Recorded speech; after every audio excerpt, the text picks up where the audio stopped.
So let's look at example 2. Example 2, example 2, example 2. You are given that y equals to 1 out of x squared, and you are asked to find the derivative of y with respect to x using, actually let it be a neutral question, and let's take the first method. The first method, that is using direct approach. Using direct approach, we are still on differentiation 1. Differentiation 1. Using direct approach, you are given y equals to 1 out of x squared, and that means your y can also be rewritten as x raised to power negative 2. And using direct approach, let it be our side work.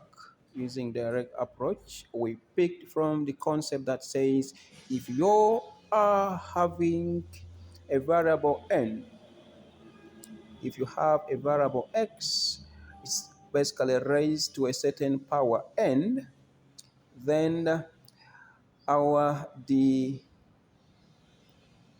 of the variable x raised to power n with respect to x is given by, you first of all multiply the whole variable by the power, and then you'll be reducing the power by 1.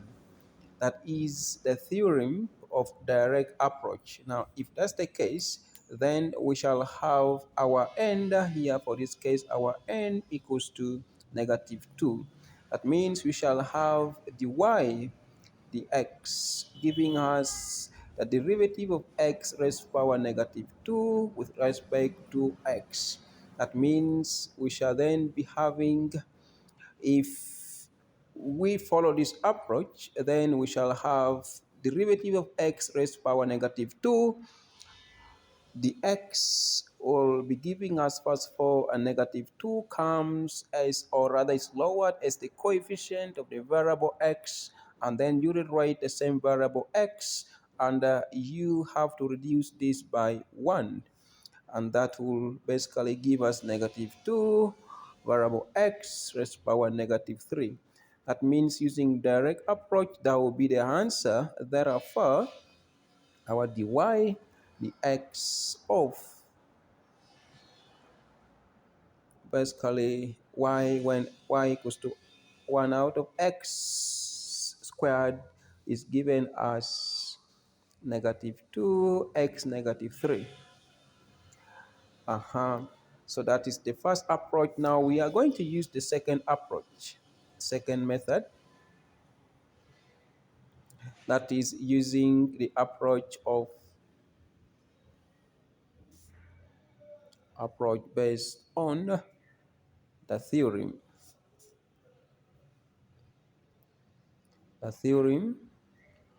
of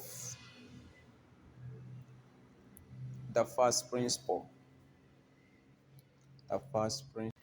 Now let's try to use a different approach, and that is, remember we are given y equals to 1 out of x squared, and we are going to use the method of the first principle as we've been using in our previous examples. We have tried this using the direct approach, and we've gotten d of the x 1 out of x squared as being negative 2x negative 3. Now, this is the answer using direct approach. Let's try to use the first principle, and we see what it is going to give us. We said using the first principle, we have to take the assumptions in basically the small changes in y and then x respectively, where we say A small increment in y is given by delta y, and small increment in x is given by delta x. And so we have to follow the polynomial given to us, and that is a linear polynomial where we have y plus delta y giving us 1 out of, we have x plus delta x, but the whole thing is squared. And we say it on the left hand side always, we have to remain with delta y. So that means we have to take y the other side, that is 1 out of x plus delta x. 1 out of x plus delta x. I'm sorry here.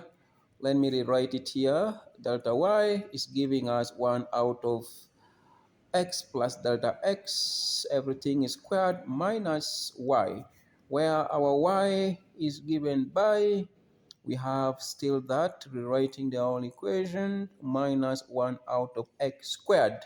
Now, this is a minus 1 out of x squared, meaning our delta y will be giving us, you open half this bracket, you'll be having x squared plus 2x delta x plus delta x. You square everything, minus 1 out of x squared.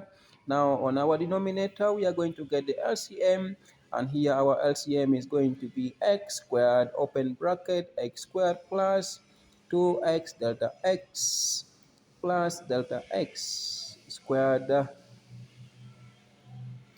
So when we compute this using the LCM, we shall be having x squared, because when you divide this, you will be having this cancelling that remaining x squared, then minus, you divide all of this LCM with x squared, you will be cancelling x squared, remaining with x squared plus 2x delta x, then plus delta x squared.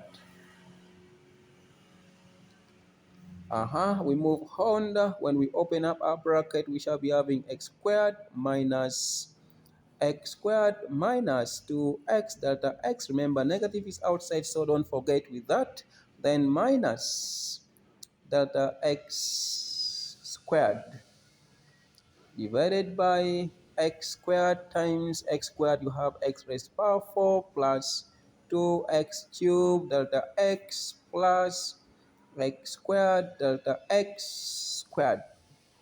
Remember, your delta y has to be maintained on the left hand side of the equation. So meaning our delta y will be giving us x squared will cancel, remaining negative 2x delta x minus delta x squared out of, you have x raised to power 4 plus 2x cubed delta x plus x squared delta x squared. Now, let's move on. Let's move on. We have, remember, we are having that, and so what else? We shall be dividing the numerator by delta x. So we have dividing the numerator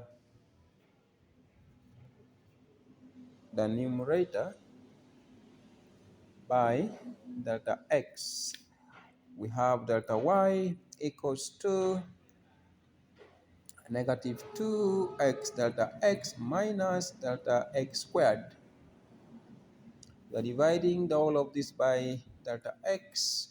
You maintain the denominator x raised to power 4 plus 2x cubed delta x, then plus x squared delta x squared. So when we divide that, you'll be having delta y will be giving you negative 2x delta x. Rewrite the equation of delta x minus delta x squared out of delta x out of x raised to power 4 plus 2x cubed delta x plus x squared delta x squared. What next? We cancel delta x, that reduces the power.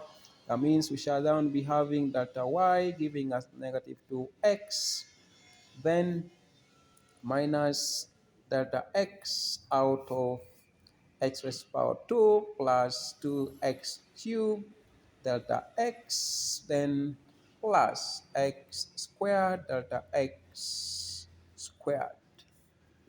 Now, we have to take the limbs, and after dividing everything here by delta x, then you need not to forget with dividing left hand side too by delta x. Dividing numerator by delta x on both sides. Not to forget with that on both sides. So you divide also the left hand side by delta x by delta x.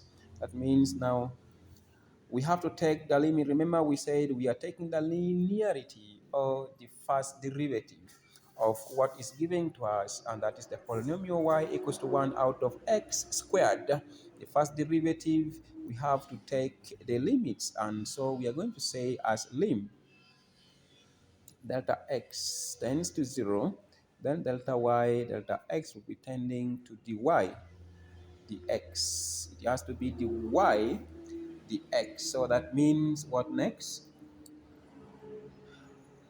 Now, let's check this. We are saying as limbs, as the limits of delta x tends to 0. So meaning on our numerator side here, we are having here is 0. And then,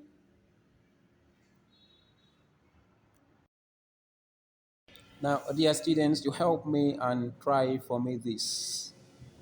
Try for me this assignment.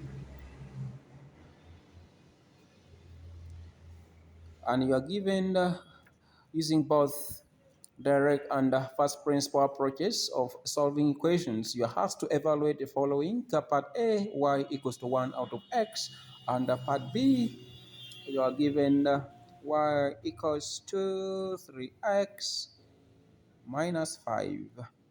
Then part C, you are given y equals to 2 out of root of x.